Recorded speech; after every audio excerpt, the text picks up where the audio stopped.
ನಮಸ್ಕಾರ ಸ್ನೇಹಿತರೆ weekly current affairs ಏನ್ ಮಾಡ್ತಾ ಇದೀವಿ. ಸೊ ಡಿಸೆಂಬರ್ ತಿಂಗಳ 2ನೇ ವಾರದ ಪ್ರಚಲಿತ ವಿದ್ಯಮಾನಗಳನ್ನ ಡಿಸ್ಕಸ್ ಮಾಡೋಣ. ಮೋಸ್ಟ್ ಇಂಪಾರ್ಟೆಂಟ್ ಕರೆಂಟ್ ಅಫೇರ್ಸ್ ಇದೆ, ಡೀಟೇಲ್ ಡಿಸ್ಕಸ್ ಮಾಡೋಣ ಬನ್ನಿ. ನಾವು ಪ್ರೀವಿಯಸ್ ಮಾಡಿರ್ತಕ್ಕಂಥ ಎಲ್ಲಾ ಒಂದು ಕರೆಂಟ್ ಅಫೇರ್ಸ್ ಗಳು ನಮ್ಮ ಒಂದು ಪ್ಲೇ ಲಿಸ್ಟ್ ಅಲ್ಲಿ ಸಿಗುತ್ತೆ. Weekly current affairs, monthly current affairs ಅಲ್ಲಿ ಸಿಗುತ್ತೆ. ಲಿಂಕ್ ಗಳನ್ನ ಇದೇ ವಿಡಿಯೋದ ಕೆಳಗೆ ಡಿಸ್ಕ್ರಿಪ್ಷನ್ ಬಾಕ್ಸ್ ಅಲ್ಲಿ ಕೊಡ್ತೀನಿ.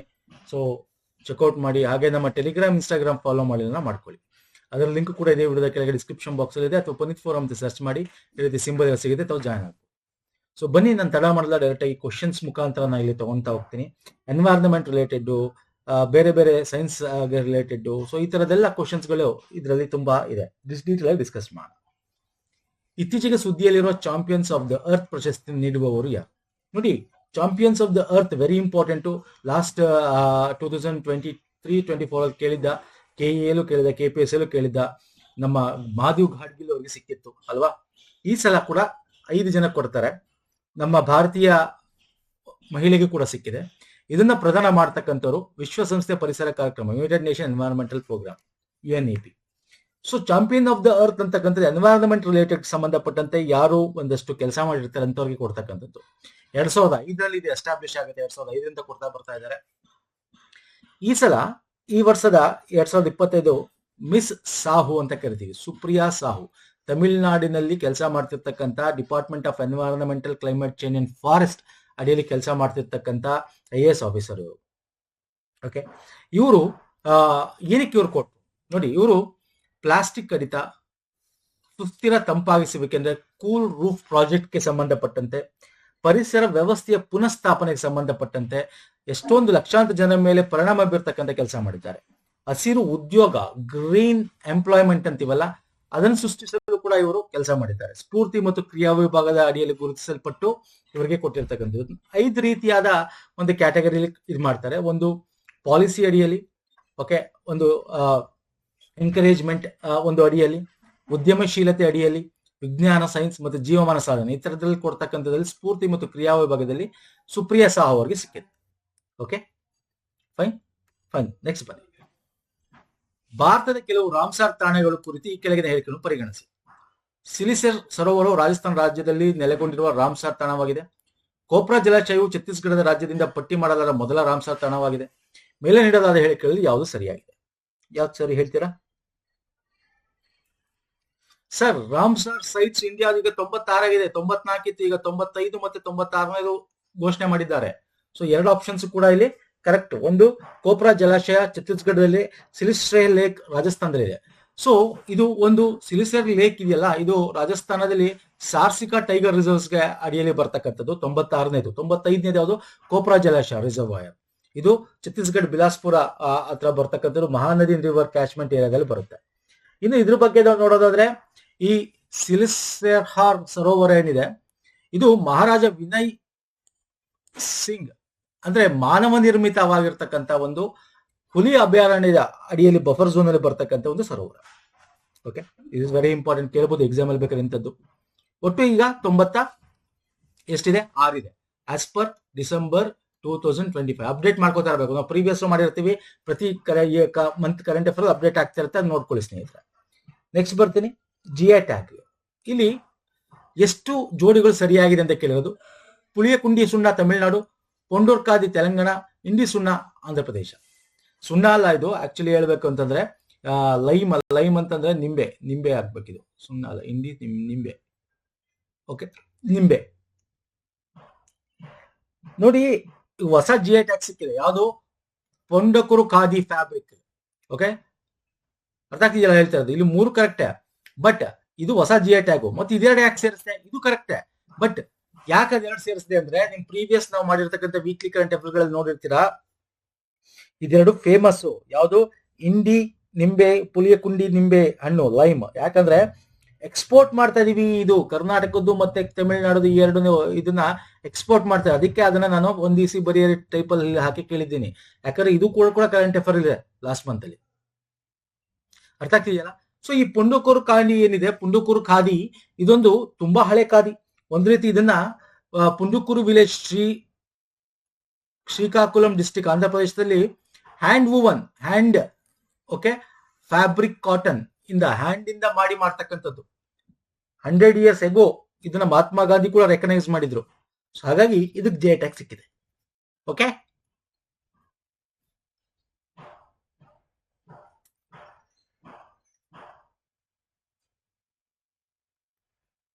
ಅರ್ಥ ಆಗ್ತಿದೆಯಲ್ಲ?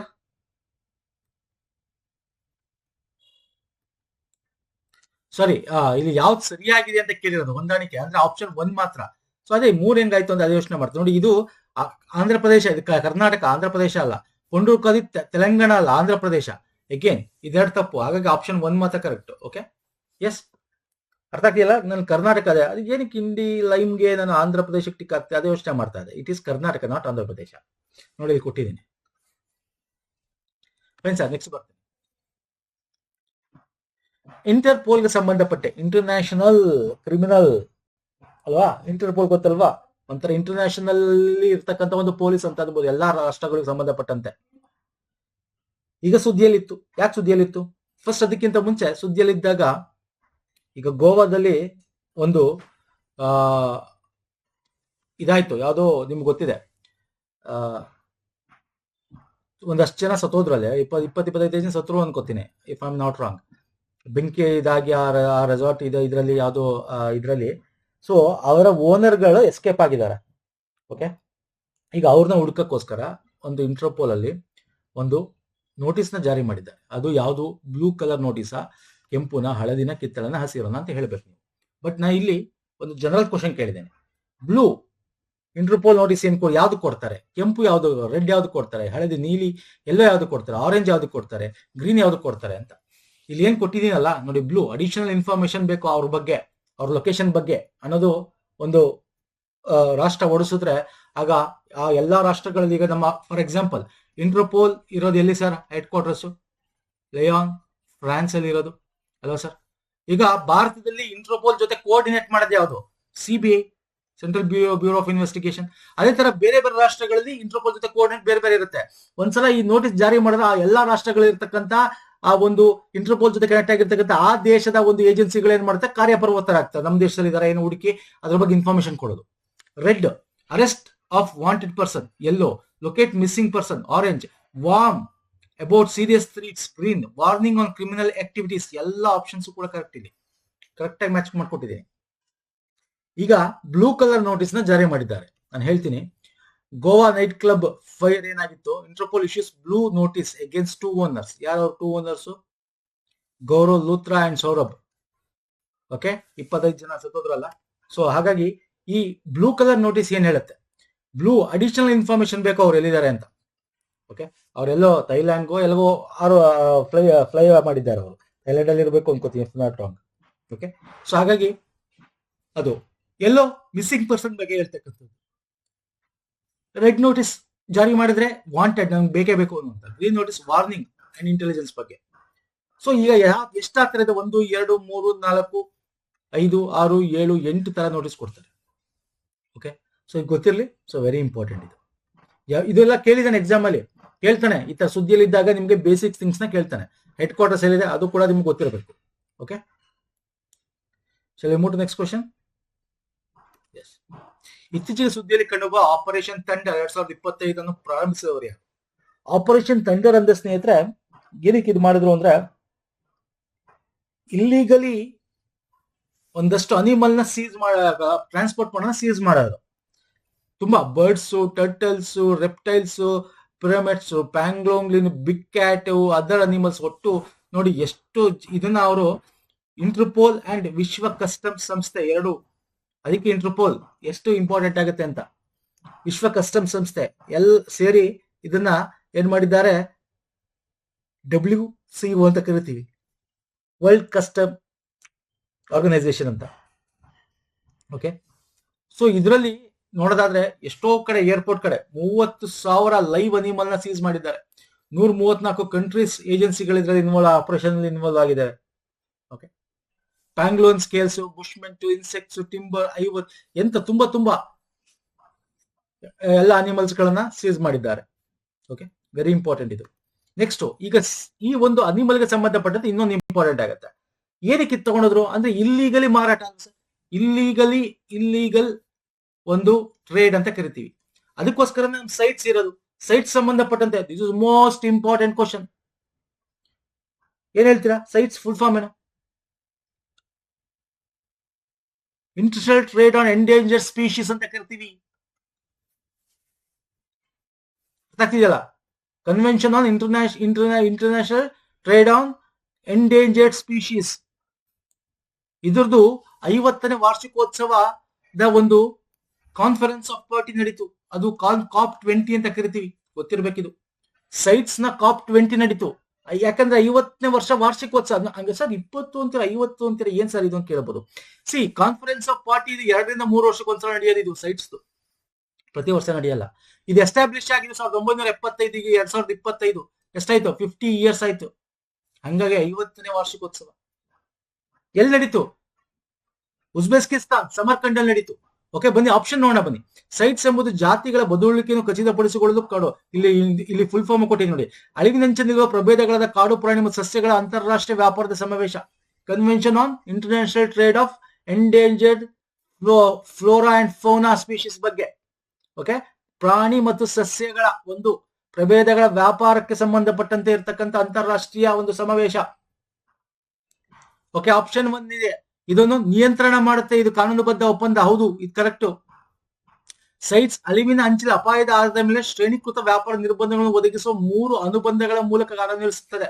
ಅಂದ್ರೆ ಈ ಒಂದು ಅಡಿಯಲ್ಲಿ ಲಿಸ್ಟ್ ಮಾಡ್ತಾರೆ. ಅಪೆಂಡಿಕ್ಸ್ 1, 2, 3 ಅಂತ.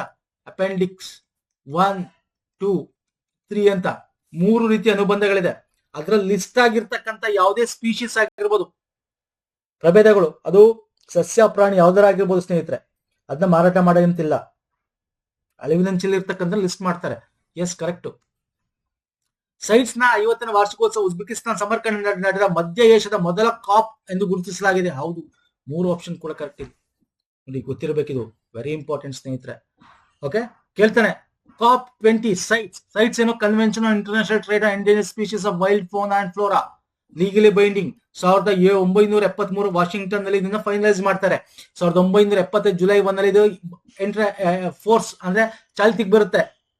185ರಿಂದ 197 ರಾಷ್ಟ್ರಗಳು, ಇವಾಗ 185 ಆಸ್ ಆಫ್ 2020 185 ಪಾರ್ಟೀಸ್ ರಾಷ್ಟ್ರಗಳಿವೆ. ಭಾರತ ಕೂಡ is one of the member country.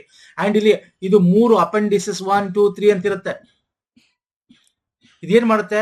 International wild life trade permit certificate ಕೊಡೋದು, ಪರ್ಮಿಟ್ ಕೊಡೋದು, ಕೋಆರ್ಡಿನೇಷನ್, ಇಲ್ಲಿಗಲ್ ವೈಲ್ಡ್ ಟ್ರೇಡ್ ಆಗದೆ ತಡಿತಕ್ಕಂಥದ್ದು. ಓಕೆ, ಮೇಂಟೈನ್ಸ್ ಅಪೆಂಡಿಸಿಸ್ ಅಂದ್ರೆ ಇದರಲ್ಲಿ ಲಿಸ್ಟ್ ಆಗಿರ್ತಕ್ಕಂಥದ್ದನ್ನ ಮಾರಾಟ ಮಾಡಬಾರ್ದು. ಇದನ್ನ ಪ್ರತಿ ಸಲ ಈಗಲೂ ಕೂಡ ಇವಾಗ ಏನು ಇದು Uzbekistan Samarkand conference of party 20ನೇ ನಡೀತಾ ಇದೆಯಲ್ಲ, 50ನೇ ವಾರ್ಷಿಕೋತ್ಸವ ಅಲ್ಲಿ, ಅದರಲ್ಲಿ 356 ಡಿಸಿಷನ್ ತಗೊಂಡಿದ್ದಾರೆ. ಅದರಲ್ಲಿ 46 ರೌಂಡ್ಸ್ ಆಫ್ ವೋಟಿಂಗ್ ಆಗಿ ಏನೇನಾಗಿದೆ ಅಲ್ಲಿ ಅಂತ ನೋಡೋದಾದ್ರೆ 77 ಸ್ಪೀಶೀಸ್ ನ ಸೈಟ್ಸ್ ಅಪೆಂಡಿಸಸ್ ಗೆ ಆಡ್ ಮಾಡಿದ್ದಾರೆ. ಓಕೆ, ಮತ್ತೆ ಅಲ್ಲ ಆಡ್ ಮಾಡೋದೊಂದೇ ಅಲ್ಲ, ಅಲ್ಲಿ ಆಡ್ ಆದ್ಮೇಲೆ ಅದು ಪ್ರೊಡಕ್ಷನ್ ಆದ್ಮೇಲೆ ಅದು ಒಳ್ಳೆ ಒಂದಷ್ಟು ಯಾಕೆ ಓಕೆ ಈಗ ಅದು ಒಳಗಿನಂಚಿಲ್ಲ ಅಂದಾಗ ಅದನ್ನ ರಿಮೂವ್ ಕೂಡ ಮಾಡ್ತಾರೆ. ನೋಡಿ, ಸಯಾಗಾ ಆಂಟೆಲ್ಪೋ ಅನ್ನೋದನ್ನ ರಿಮೂವ್ ಮಾಡಿದ್ದಾರೆ. ಗುಡಲ್ಪೋ ಸೀಲಾ ಮೆಕ್ಸಿಕೋದು, ಅದನ್ನು ಕೂಡ ಆಡ್ ಮಾಡಿ ರಿಮೂವ್, ಈ ತರದ್ ನಡೀತಾ ಇರುತ್ತೆ. ಅರ್ಥ ಆಗ್ತಿದೆಯಲ್ಲ? ಕೇಳ್ಬೋದು ಎಕ್ಸಾಮ್ ಅಲ್ಲಿ. ಏನ್ ಕೇಳ್ತಾನೆ? 2 ರಿಂದ 3 ವರ್ಷಕ್ಕೊಂದ್ಸಲ ನಡೀತಕ್ಕಂಥ ಈ ಸಲ conference of parties of sites ಎಲ್ಲಿ ನಡೀತು ಅಂತ ಕೇಳಬಹುದು. ಉಜ್ಬೇಕಿಸ್ತಾನ್ ನಡೀತು, ಸಮರ್ಕಂಡ್ ಅಲ್ಲಿ ನಡೀತು. ಇದು 50ನೇ ವಾರ್ಷಿಕೋತ್ಸವ. ಸೈಟ್ಸ್ ಬಗ್ಗೆ ಕೇಳಬಹುದು. ಯಾವಾಗ ಬಂತು ಎಂಟ್ರೆನ್ಸ್, ಇದು ಯಾವ ಒಂದು ಡಿಕ್ಲೇರೇಷನ್ ವಾಷಿಂಗ್ಟನ್ DC ಆಗಿದ್ದು ಜುಲೈ 1975 ಇದು ಬಂತು. ಓಕೆ, ಈ ತರ ಕ್ವಶನ್ಸ್ ಬರುತ್ತೆ ಸ್ನೇಹಿತರೆ. ಫೈನ್ ಸರ್, ನೆಕ್ಸ್ಟ್ ಬರ್ತೀನಿ. ಭಾರತದ ಮೊದಲ ಹೈಡ್ರೋಜನ್ ಇಂಧನ ಕೋಶ ಪ್ರಯಾಣಿಕ ಹಡಗಿನ ಕುರಿತು ಹೇಳಿಕೆಯನ್ನು ಪರಿಗಣಿಸಿ. ನೋಡಿ, ಹೈಡ್ರೋಜನ್ ಸೆಲ್ ಫ್ಯೂಯಲ್ ಕಾರ್ಗೋ ಆಗಿತ್ತು. ಕಾರ್ಗೋ ಆಗ್ಲಿ ಆಲ್ರೆಡಿ ಅದು ಇನಾಗ್ರೇಟ್ ಆಗಿತ್ತು 1-2 ವರ್ಷದ ಹಿಂದೆ, 1 ವರ್ಷದ ಹಿಂದೆನೆ ಆಗಿತ್ತು. 1 to 1.5 2 years ಬ್ಯಾಕ್. ಈಗ ಪ್ಯಾಸೆಂಜರ್ದು ಮಾಡಿದ್ದಾರೆ. ಹೈಡ್ರೋಜನ್ ಫ್ಯೂಯಲ್ ಅಂದ್ರೆ ಇಲ್ಲಿ ಹೈಡ್ರೋಜನ್ ಮತ್ತೆ ಆಕ್ಸಿಜನ್ ಕಂಬಷನ್ ಆಗುತ್ತೆ. ಏನಾಗುತ್ತೆ? ಕಂಬಷನ್ ಆಗಲ್ಲ. ಇಲ್ಲಿ ಏನಾಗುತ್ತೆ? ಎಲೆಕ್ಟ್ರೋಲಿಸಿಸ್ ಆಗುತ್ತೆ, ರಿಯಾಕ್ಷನ್ ಆಗುತ್ತೆ ಅಲ್ವಾ? ಇದನ್ನು ಕೊಚ್ಚಿ ಶಿಪ್ ಯಾರ್ಡ್ ಲಿಮಿಟೆಡ್ ನಿರ್ಮಿಸಿದೆ. ಒಳನಾಡಿನ ಜಲಮಾರ್ಗ ಪ್ರಾಧಿಕಾರದ ಒಡೆತನದಲ್ಲಿದೆ. ಹೌದು. ಹಡಗು ಪ್ರೋಟಾನ್ ಎಕ್ಸ್ಚೇಂಜ್ ಮೆಂಬ್ರೇನ್ ಇಂಧನ ಕೋಶ ತಂತ್ರಗಳನ್ನು ಬಳಸುತ್ತಾರೆ. ಇದು ಹೈಡ್ರೋಜನ್ ದಹನ ಅಂದ್ರೆ ಕಂಬಷನ್ ಮೂಲಕ ವಿದ್ಯುತ್ ಉತ್ಪಾದನೆ ಅಲ್ಲ, ಕಂಬಷನ್ ಅಲ್ಲ. ಈಗ ತಾನೇ ಹೇಳಿದೆ, ಎಲೆಕ್ಟ್ರೋಲೈಟ್ ಪ್ರೋಸೆಸ್ ಅಂತ ಕರಿತೀವಿ. ಆಪ್ಷನ್ 1 ಮಾತ್ರ ಕರೆಕ್ಟ್. ಅಂದ್ರೆ ಏನರ್ಥ? ಇಲ್ಲಿದೆ ನೋಡಿ, ಎಲೆಕ್ಟ್ರೋ ಕೆಮಿಕಲ್ ರಿಯಾಕ್ಷನ್ ಆಗೋದು ಇದು. ಅಂದ್ರೆ ಎಲೆಕ್ಟ್ರೋ ಕೆಮಿಕಲ್ ರಿಯಾಕ್ಷನ್ ಅಂದ್ರೆ ಹೈಡ್ರೋಜನ್ ಆಕ್ಸಿಜನ್ ಏನಿದೆ ಅದೆರಡು ರಿಯಾಕ್ಟ್ ಆಗಿ ಬಿಡುಗಡೆ ಆಗಿ ನಿಮ್ಗೆ ಏನು ಹೊರಗಡೆ ಎಮಿಷನ್ ಬರಲ್ಲ, ಝೀರೋ ಎಮಿಷನ್. ಅರ್ಥ ಆಗ್ತಿದೆಯಲ್ಲ? So this is very important. Simple current affair question ಕೇಳ್ಬೋದು ಎಕ್ಸಾಮ್ ಅಲ್ಲಿ ಸ್ನೇಹಿತರೆ. ಯಾಕೆ ಇದು ಇಂಪಾರ್ಟೆಂಟ್? ನಮ್ಮ ಇಂಡಿಯಾದ ನೆಟ್ ಝೀರೋ ಎಮಿಷನ್ ಟಾರ್ಗೆಟ್ 2070 ಇದೆ, ನೆಟ್ ಝೀರೋ ಕಾರ್ಬನ್ ಎಮಿಷನ್ ಅಲ್ವಾ. ಹಾಗೆ ಮ್ಯಾರಿಟೈಮ್ ಇಂಡಿಯಾ ವಿಷನ್ 2030 ಆಗಿರ್ಬೋದು, ಅಮೃತ್ ಕಾಲ್ ವಿಷನ್ 2047 ಆಗಿರ್ಬೋದು. ಸೊ ಇವೆಲ್ಲ ಅಚೀವ್ ಮಾಡಕ್ಕೆ ಇದೆಲ್ಲ ಒಂದೊಂದು ಸ್ಟೆಪ್ಗಳು ಇರ್ತಾ ಇರ್ತಕ್ಕಂಥದ್ದು. ಫೈನ್, ಅರ್ಥ ಆಗ್ತಿದೆಯಲ್ಲ? Yes sir. ನೆಕ್ಸ್ಟ್ ಬರ್ತೇನೆ. ಸ್ಕ್ವಾಶ್ ವಿಶ್ವಕಪ್ ನಡೀತು, ಅದರಲ್ಲಿ ಭಾರತ ಮೊದಲನೇ ಬಾರಿ ಗೆದ್ದಿದೆ. ಇವನ್ ಪ್ರಧಾನಮಂತ್ರಿಗಳು ಕಂಗ್ರಾಚುಲೇಷನ್ ಮಾಡಿದ್ದಾರೆ. ಏನ್ ಸ್ಕ್ವಾಶ್ ಅಂದ್ರೆ ಇಂಡೋರ್ ಒಳಗಡೆ 4 ಗೋಡೆ ಒಳಗಡೆ ಒಂಥರ ಟೆನ್ನಿಸ್ ರಾಕೆಟ್ ಇರುತ್ತಲ್ಲ, ಆ ತರದ್ದು ಇಟ್ಕೊಂಡು ಆಡ್ತಕ್ಕಂಥದ್ದು. ಗೋಡೆ ಹೊಡಿತಾರೆ, ಆ ಕಡೆ ಹಿಂಗ್ ಬರುತ್ತೆ, ಅವ್ರು ಇನ್ನೊಬ್ರು ಹೊಡಿತಾರೆ. ಸೊ ಈ ತರದ್ದು ಆಟ ಇದು. ಓಕೆ, ಭಾರತ ಫೈನಲ್ ನಲ್ಲಿ ಹಾಂಗ್ಕಾಂಗ್ ಅನ್ನು ಸೋಲಿಸಿ ತನ್ನ ಮೊದಲ ಸ್ಕ್ವಾಶ್ ವಿಶ್ವಕಪ್ ಗೆದ್ದಿತ್ತು. ಕರೆಕ್ಟ್. ಭಾರತ ವಿಶ್ವ ಪ್ರಶಸ್ತಿ ಗೆದ್ದ ಮೊದಲ ಏಷ್ಯಾದ ರಾಷ್ಟ್ರ. ಕರೆಕ್ಟಾ? ಎಸ್. ಸ್ಕ್ವಾಶ್ 2024 ಪ್ಯಾರಿಸ್ ಒಲಿಂಪಿಕ್ ಕ್ರೀಡಾ ಪಾದಾರ್ಪಣೆ ಮಾಡಿತು. ಇಲ್ಲ, ಪಾದಾರ್ಪಣೆ ಇನ್ನೂ ಆಗಿಲ್ಲ, ಒಲಿಂಪಿಕ್ ಆಗಿಲ್ಲ. ಸೊ ಆಪ್ಷನ್ 3 ತಪ್ಪು. Option 1 and 2 is right answer. ಕೇವಲ 2. 2028 ಲಾಸ್ ಏಂಜಲೀಸ್ ಒಲಿಂಪಿಕ್ಸ್ಗೆ ಇದಾಗುತ್ತೆ, ಪಾದಾರ್ಪಣೆ ಆಗುತ್ತೆ ಒಲಿಂಪಿಕ್ಸ್ಗೆ. ಇಂಡಿಯಾ ಹಾಂಗ್ಕಾಂಗ್ ಚೈನಾನ ಬೀಟ್ ಮಾಡಿದೆ. ಐ ಥಿಂಕ್ ಸೊ 3-0 ಅನ್ಕೋತೀನಿ. ಫಸ್ಟ್ ಟೈಮ್ ಗೆದ್ದಿದ್ದಾರೆ ಯಾರು? ಜೋಶ್ನಾ ಚಿನ್ನಪ್ಪ, ಅಭಯ್ ಸಿಂಗ್, ವೇಲಾನ್, ಸೆಂಥಿಲ್ ಕುಮಾರ್, ಅನಂತ್ ಸಿಂಗ್, ಈ 4 ಜನ. ಓಕೆ, ಸೊ ಇದು ಕೂಡ ವೆರಿ ಇಂಪಾರ್ಟೆಂಟ್. ನೋಡಿ, ಈ ವರ್ಷ ತುಂಬಾ ಇಂಡಿಯಾಗೆ 2025ರಲ್ಲಿ ತುಂಬಾ ವರ್ಲ್ಡ್ ಕಪ್ಗಳು ಸಿಗ್ತಾ ಇದೆ ಬೇರೆ ಬೇರೆ ಕ್ಯಾಟಗರಿ ಅಡಿಯಲ್ಲಿ. ಕಬಡ್ಡಿ ಆಗಿರ್ಬೋದು, T20 ಆಗಿರ್ಬೋದು, ಮಹಿಳಾ ಒಂದು ವಿಶ್ವಕಪ್ ಆಗಿರ್ಬೋದು, ಅಂಧರ ವಿಶ್ವಕಪ್ ಆಗಿರ್ಬೋದು, cricket. Okay fine sir. Next ಬರ್ತೀನಿ. ಏಕತಾ ವ್ಯಾಯಾಮದ ಕುರಿತು ಈ ಕೆಳಗಿನ ಹೇಳಿಕೆಯನ್ನು ಪರಿಗಣಿಸಿ. ಇದು ಭಾರತ ಮತ್ತು ಓಮನ್ ನಡುವಿನ ದ್ವಿಪಕ್ಷೀಯ ನೌಕಾ ವ್ಯಾಯಾಮ ಆಗಿದೆ. ಇದನ್ನು ವಾರ್ಷಿಕ ಆಧಾರದ ಮೇಲೆ ನಡೆಸಲಾಗುತ್ತದೆ. 2025 ಆವೃತ್ತಿಯ ವ್ಯಾಯಾಮವನ್ನು ಭಾರತ ಆಯೋಜಿಸಿದೆ. ಅಷ್ಟು ಹೇಳಿಕೆಗಳು ಸರಿಯಾಗಿದೆ. ಭಾರತ ಮತ್ತು ಓಮನ್ ನಡುವಿನ ದ್ವಿಪಕ್ಷೀಯ ನೌಕಾ ವ್ಯಾಯಾಮನ ಇದು ಅಲ್ಲ, ಇದು ವಾರ್ಷಿಕವಾಗಿ ನಡೆಯುತ್ತೆ. ಹೌದು. 2025 ಆವೃತ್ತಿ ಭಾರತ ಆಯೋಜಿಸ್ತಿದ್ಯಾ? ಅಲ್ಲ. ಕೇವಲ 1 ಇಸ್ ರೈಟ್ ಆನ್ಸರ್. ಯಾವುದು ಸರ್? ಆಪ್ಷನ್ 2. ಆಪ್ಷನ್ 1 ಯಾಕಂದ್ರೆ ಇಟ್ ಇಸ್ ಓಮನ್ ಅಲ್ಲ, ಮಾಲ್ಡೀವ್ಸ್. ಇದು ನಡೀತಾ ಇರೋದು ಭಾರತದಲ್ಲ, ಮಾಲ್ಡೀವ್ಸ್ ದಲ್ಲಿ ನಡೀತಾ ಇದೆ. ಓಕೆ, 8ನೇ ಎಡಿಷನ್. Fine sir. ನೆಕ್ಸ್ಟ್ ಬರ್ತೇನೆ. ನೈಟ್ರೋಫ್ಯೂರಾನ್ಗಳ ಕುರಿತು ಸುದ್ದಿಯಲ್ಲಿತ್ತು. ಯಾಕೆ ಸುದ್ದಿಯಲ್ಲಿತ್ತು ಹೇಳಿ? ನೈಟ್ರೋಫ್ಯೂರಾನ್ ಏನಕ್ಕೆ ಸುದ್ದಿಯಲ್ಲಿತ್ತು ಹೇಳಿ ನೋಡೋಣ. ತುಂಬಾ ನ್ಯೂಸ್ ನೋಡ್ತಾ ಇರ್ತಿದ್ರ ಹೇಳಿ. ಎಗ್ ತಿಂದ್ರೆ ಕ್ಯಾನ್ಸರ್ ಬರುತ್ತೆ ಅಂತ. ಯಾಕೆ? ಅದ್ರಲ್ಲಿ ನೈಟ್ರೋಫ್ಯೂರಾನ್ಸ್ ಒಂದು ಕೆಮಿಕಲ್ ಕಾಂಪೋಸಿಷನ್ಸ್ ಇದೆ ಅಂತ ಕೇಳ್ಬೋದು ಎಕ್ಸಾಮ್ ಅಲ್ಲಿ ನಿಮ್ಗೆ. ನೈಟ್ರೋಫ್ಯೂರಾನ್ಗೆ ಸಂಬಂಧಪಟ್ಟಂತೆ ನಾವು ನೋಡೋದಲ್ಲ ಸ್ನೇಹಿತರೆ. ನೈಟ್ರೋಫ್ಯೂರಾನ್ಗಳು ವಿಶಾಲ ಸ್ಪೆಕ್ಟ್ರಮ್ ಪ್ರತಿಜೀವಕಗಳ ವರ್ಗವಾಗಿದ್ದು ಇವುಗಳನ್ನು ಹಿಂದೆ ಪಶು ವೈದ್ಯಕೀಯ ಔಷಧಿಗಳಾಗಿ ಬಳಸಲಾಗುತ್ತಿತ್ತು. ನಿಯಂತ್ರಿತ ಮಿತಿಗಳ ಅಡಿಯಲ್ಲಿ ಭಾರತದಲ್ಲಿ ಆಹಾರ ಉತ್ಪಾದಿಸುವ ಪ್ರಾಣಿಗಳಲ್ಲಿ ಅವುಗಳ ಬಳಕೆಯನ್ನು ಅನುಮತಿಸಲಾಗಿದೆ.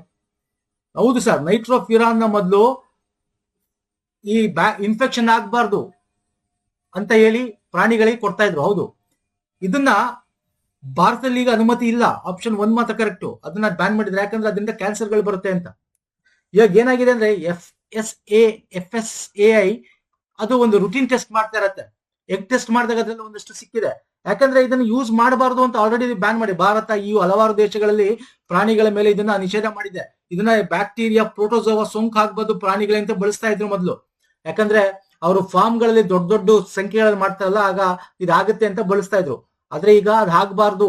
ಯಾಕದಂತ ಬ್ಯಾನ್ ಮಾಡಿದ್ರು ಅಂದ್ರೆ ಅದು ಅಕ್ಯುಮುಲೇಟ್ ಆಗಿ ಅದರಿಂದ ಕ್ಯಾನ್ಸರ್ ಆಗಿರ್ಬೋದು, ಟಾಕ್ಸಿಕ್ ಕಾರ್ಸಿನೋಜಿಕ್ ರಿಸ್ಕ್ ಬರುತ್ತೆ, ಕ್ಯಾನ್ಸರ್ ತರದ್ದಾಗಿರ್ಬೋದು, ಲಿವರ್ ಡ್ಯಾಮೇಜು, ಹೆಲ್ತ್ ಅಜಾರ್ಟ್ಸ್, ಈ ತರದೆಲ್ಲ ಆಗುತ್ತೆ. ಹಂಗಾಗಿ ಇದನ್ನ ಸ್ಟಾಪ್ ಮಾಡಿದ್ರು. ಆದ್ರೂ ಕೂಡ ಇವಾಗ ಅಲ್ಲೊಂದು ಇಲ್ಲೊಂದು ಸಿಗ್ತಾ ಇದೆ. ಒಂಚೂರು ಅದ್ರದ ಒಂದು ರೆಸಿಡ್ಯೂ ಮೊಟ್ಟೆಗಳಲ್ಲೂ ಸಿಕ್ಕಿದೆ. ಓಕೆ, ಎಲ್ಲಾ ಮೊಟ್ಟೆಗಳಲ್ಲೂ ಅಂತಲ್ಲ, ಒಂದಷ್ಟು. ಯಾಕೆ ಸಿಕ್ಕಿದೆ ಅಂದ್ರೆ ಕದ್ದು ಮುಚ್ಚಿ ಯೂಸ್ ಮಾಡ್ತಾರೆ ಅಂತ. ಸೊ ಹಂಗಾಗಿ ಕೇಳ್ಬೋದು. ನೈಟ್ರೋಫ್ಯೂರಾನ್ ಒಂದು ನೈಟ್ರೋಫ್ಯೂರಸ್ ಆಧಾರಿತ ಆಂಟಿ ಮೈಕ್ರೋಬಿಯಲ್ ಏಜೆಂಟ್. ಇದು ಸಾಮಾನ್ಯವಾಗಿ ನೈಟ್ರೋಫ್ಯೂರಾನ್ಗಳು ಪ್ಯೂರೋಸೋಡಿನ್, ನೈಟ್ರೋಫ್ಯೂರೋಸೋನ್, ಒಂದು ಪ್ಯೂರೋಲ್ಡೋನ್ ಅಂತ ಬೇರೆ ಬೇರೆ ರೀತಿ ಸಿಗುತ್ತೆ. ಇದು ಕಿಮೋಥೆರಪಿ ರಿಯಾಕ್ಟಲ್ ಏಜೆಂಟ್ ಆಗಿ ಬಳಸ್ತಾರೆ ಇದನ್ನ. ಓಕೆ, ಹಾಗಾಗಿ ಇದು ಜಾಸ್ತಿ ಆದ್ರೆ ಕ್ಯಾನ್ಸರ್ ಬರುವಂತ ಚಾನ್ಸಸ್ ಇರುತ್ತೆ. ಕೇಳಬಹುದು, ಇದನ್ನ ನೆನ್ಪಿಟ್ಕೊಳ್ಳಿ ಈ ಒಂದು ವರ್ಡ್ ನ, ನ್ಯೂಟ್ರೋಫ್ಯೂರಾನ್ಸ್ ಅಂದ್ರೆ ಏನು ಅಂತ. Okay fine sir. ಇತ್ತೀಚೆಗೆ ಸುದ್ದಿಯಲ್ಲಿರುವ ಧ್ರುವ್ 64 ಎಂಬ ಪದವು ಇವುಗಳನ್ನು ಉಲ್ಲೇಖಿಸುತ್ತದೆ. ಇದೇನು ಧ್ರುವ್ 64? ಇದೊಂದು ಡೈರೆಕ್ಟ್ ಆನ್ಸರ್ ಹೇಳ್ಬಿಡ್ತೀನಿ, ಎಲ್ಲ ಆಪ್ಷನ್ಸ್ ಓದಕ್ ಹೋಗಲ್ಲ ಸ್ನೇಹಿತರೆ. ಹೇಳ್ತೀರಾ ಯಾವುದು ಅಂತ? ಭಾರತದಲ್ಲಿ ಅಭಿವೃದ್ಧಿಪಡಿಸಲಾದ ಸಂಪೂರ್ಣ ಸ್ಥಳೀಯ 1 0 ಗಿಗಾಹರ್ಟ್ಜ್ 64 ಬಿಟ್ ಡ್ಯುಯಲ್ ಕೋರ್ ಮೈಕ್ರೋ ಪ್ರೊಸೆಸರ್ ಇದು. ಭಾರತದ್ದು ಸಹ ಇಂಡಿಜಿನಿಯಸ್ಲಿ ಡೆವಲಪ್ಡ್, ಸ್ಥಳೀಯವಾಗಿ. ಯಾಕೆ ಇಂಪಾರ್ಟೆಂಟ್ ಅಂದ್ರೆ ನಾವು 20% ಅಷ್ಟು ಆಮದು ಮಾಡ್ಕೋತೀವಿ. ಜಗತ್ತದಲ್ಲಿ ಎಷ್ಟು ಮೈಕ್ರೋ ಪ್ರೊಸೆಸರ್ ಅಂತ ಸೆಮಿ ಕಂಡಕ್ಟರ್ಸ್ ಗಳು ಆಗ್ತಾವಲ್ಲ, ಅದ್ರಲ್ಲಿ 20% ಭಾರತ ಆಮದು ಮಾಡ್ಕೊಳ್ಳುತ್ತೆ. ಇದು ನಾವು ತಡಿಬಹುದು. ಯಾಕೆ ತಡಿಬಹುದು ಅಂದ್ರೆ ಇದು ಭಾರತದಲ್ಲೇ ಡೆವಲಪ್ ಆಗಿರೋದು. Centre for development of advance computing CDAC develop ಮಾಡಿದೆ. ಇದು ಬೇರೆ ಬೇರೆ ಕಡೆ ಯೂಸ್ ಮಾಡಬಹುದು. ನಾವು ಎಲ್ಲಿ ಯೂಸ್ ಮಾಡೋದು? 5G ಮೂಲಸೌಕರ್ಯ, ಆಟೋಮೇಟಿವ್ ವ್ಯವಸ್ಥೆಗಳಲ್ಲಿ, ಎಲೆಕ್ಟ್ರಾನಿಕ್ಸ್, ಕನ್ಸ್ಯೂಮರ್ ಎಲೆಕ್ಟ್ರಾನಿಕ್ಸ್ ಅಲ್ಲಿ, ಕೈಗಾರಿಕಾ ಒಂದು ಟೆಕ್ನಾಲಜಿಗಳಲ್ಲಿ, IoT ಗಳಲ್ಲಿ ಯೂಸ್ ಮಾಡಬಹುದು. ಹಾಗಾಗಿ ನಾವು ಆಮದು ಮಾಡ್ಕೊಳ್ಳೋದು ತಪ್ಪುತ್ತೆ. ಅರ್ಥ ಆಗ್ತಿಲ್ಲ? ಧ್ರುವ್ 64 ಅಂತಕ್ಕಂಥದ್ದು indigenous micro processor system India launch ಮಾಡಿರೋದು. ವೆರಿ ಇಂಪಾರ್ಟೆಂಟ್ ಇದು. ಸೈನ್ಸ್ ಅಂಡ್ ಟೆಕ್ನಾಲಜಿ ಕೇಳ್ತಾರೆ. ಓಕೆ, ಒಂದಷ್ಟು ಇಂಪಾರ್ಟೆಂಟ್ ಡಿಸ್ಕಸ್ ಮಾಡಿದ್ರೆ ಇಷ್ಟ ಆಗಿದೆ ಅನ್ಕೋತೀನಿ. ನಮ್ಮ ಪ್ರೀವಿಯಸ್ ವೀಕ್ಲಿ ಕರೆಂಟ್ ಅಫೇರ್ ನೋಡಿಲ್ಲ ಅಂದ್ರೆ ವೀಕ್ಲಿ ಕರೆಂಟ್ ಅಫೇರ್ ಪ್ಲೇಲಿಸ್ಟ್ ಕೊಟ್ಟಿರ್ತೀನಿ, ಮಂತ್ಲಿ ಸಪರೇಟ್ ಪ್ಲೇಲಿಸ್ಟ್ ಕೊಟ್ಟಿರ್ತೀನಿ, ಲಿಂಕ್ ಗಳನ್ನು ಕೊಟ್ಟಿರ್ತೀನಿ ಇದೇ ವಿಡಿಯೋ ಕೆಳಗೆ ಡಿಸ್ಕ್ರಿಪ್ಷನ್ ಬಾಕ್ಸ್ ಅಲ್ಲಿ. ಸ್ನೇಹಿತರೆ, PDF ನಮ್ಮ ಕರೆಂಟ್ ಅಫೇರ್ ಎಲ್ಲ ನಮ್ಮ ಟೆಲಿಗ್ರಾಮ್ ಸಿಗುತ್ತೆ. ಟೆಲಿಗ್ರಾಮ್, ಇನ್ಸ್ಟಾಗ್ರಾಮ್ ಫಾಲೋ ಮಾಡ್ಕೊಳ್ಳಿ. ಇಷ್ಟ ಆಗಿದೆ ವಿಡಿಯೋ ಲೈಕ್ ಮಾಡಿ, ಶೇರ್ ಮಾಡಿ, ಸಬ್ಸ್ಕ್ರೈಬ್ ಮಾಡ್ಕೊಳ್ಳಿ ಸ್ನೇಹಿತರೆ. ಓಕೆ, ಪ್ಲೇಲಿಸ್ಟ್ ಲಿಂಕ್ ಎಲ್ಲ ಕೊಟ್ಟಿರ್ತೀನಿ. ನೆಕ್ಸ್ಟ್ ವಿಡಿಯೋ ಪುನಃ ಸಿಗ್ತೀನಿ. ಅಲ್ಲಿ ತನಕ ನಮಸ್ಕಾರ, ಧನ್ಯವಾದಗಳು. Thank you so much.